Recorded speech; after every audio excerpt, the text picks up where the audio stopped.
wonderful good day, ladies and gentlemen. Commodity TV today is in Vancouver again, and we are now at the offices of Endeavour Silver. You remember the 8th largest silver producer here in the world, primary silver producer.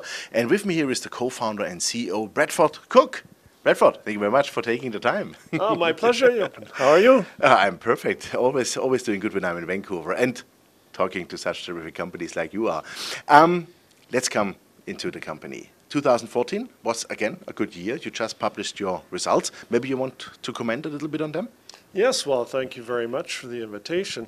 Endeavour set another production record for silver last year with 7.2 million ounces of silver production. We also produced 63,000 ounces of gold for a total of 11.6 million ounces of silver equivalent production last year, highlighted by the spectacular performance of our Guanacevi mine, which was way ahead of our plan for the year. Oh, really? And yes, so thanks to Guanacevi, we set our 10th year in a row of rising silver production. So all in all, another very good year for Endeavour on the production side. We also had, I think, for some people, a bit of a surprising ramp-up of our production at our El Cubo mine. And we actually did complete the turnaround, a 2-year turnaround strategy at El Cubo, with the operation finally filling the plant to its capacity in the month of December.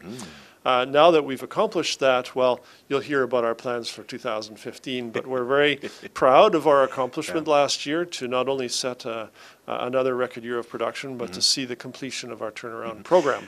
But I presume also when you say that you had that success of El Cubo, because we all remember some years ago when you bought it, it was a super high-cost mine, yeah?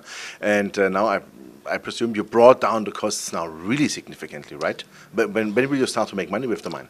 So, of course, in the fourth quarter is when the turnaround was finally completed, and while we don't have our fourth quarter costs out yet, we obviously anticipate that higher production means lower costs for El Cubo.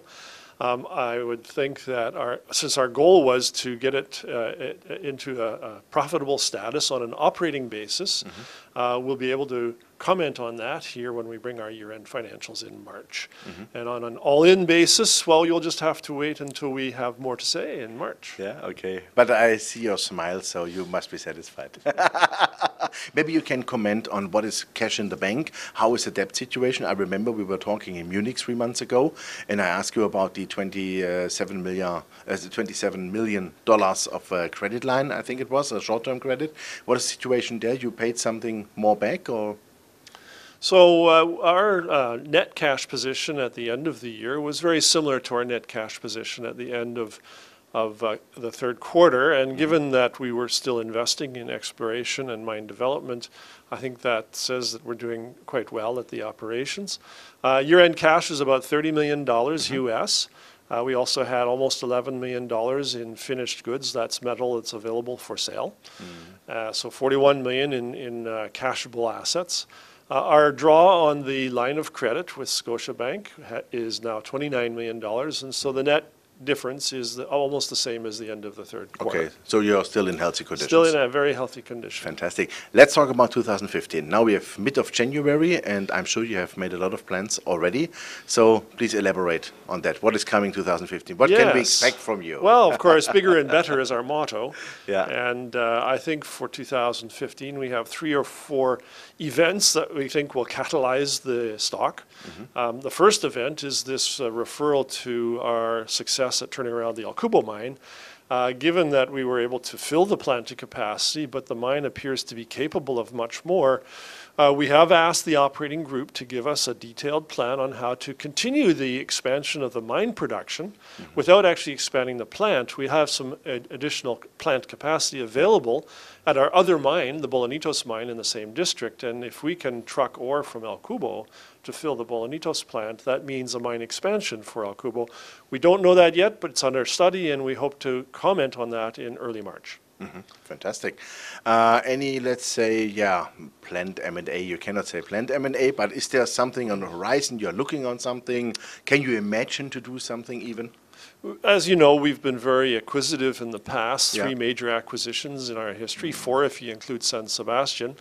And in fact, we should probably pause there and say that this discovery we've made at our 4th property, this San Sebastián discovery, We now have the government permit to go ahead and build the mine. We are in the economic studies at this point, and our plan is to go to our board of directors, hopefully in the third quarter, with a decision to build the mine at San Sebastián that would then in fact become mine number 4 for Endeavour. So that's also a catalyst for the year.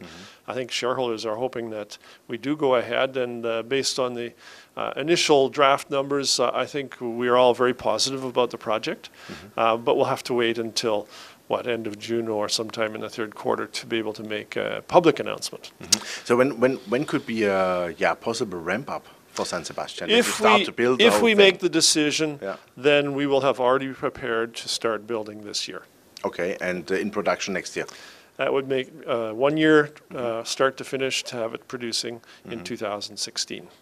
So yes, very positive. That would be another major catalyst for the company. A third major catalyst, as you mentioned, would be possibly another M&A transaction. And while again, there's no guarantees, it always takes two to dance, if you will.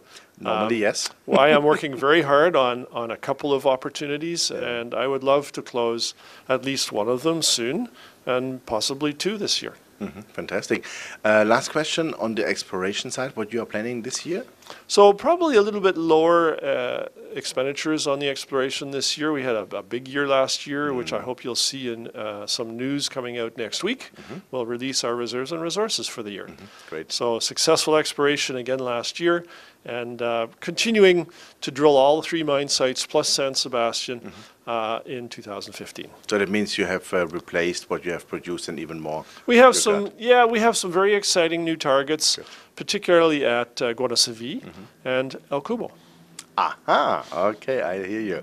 Fantastic. Well, Bradford, then thank you very much. All the best for that. And we look forward to a lot of announcements and maybe a nice acquisition. We never know.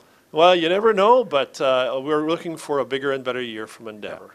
Good. I'm sure you make it. Okay. It's the 11th here then. I like it. Thank you. Thank you very much, Bradford. Yeah, ladies and gentlemen, that was Bradford Cooke, the co-founder and CEO of Endeavour Silver. Well, the bigger the better, you heard it. And the probably fourth mine, San Sebastián, is in the evaluation. We will see by summer if there is a decision. And I'm pretty sure that this will be the fourth mine. I have a good feeling on that.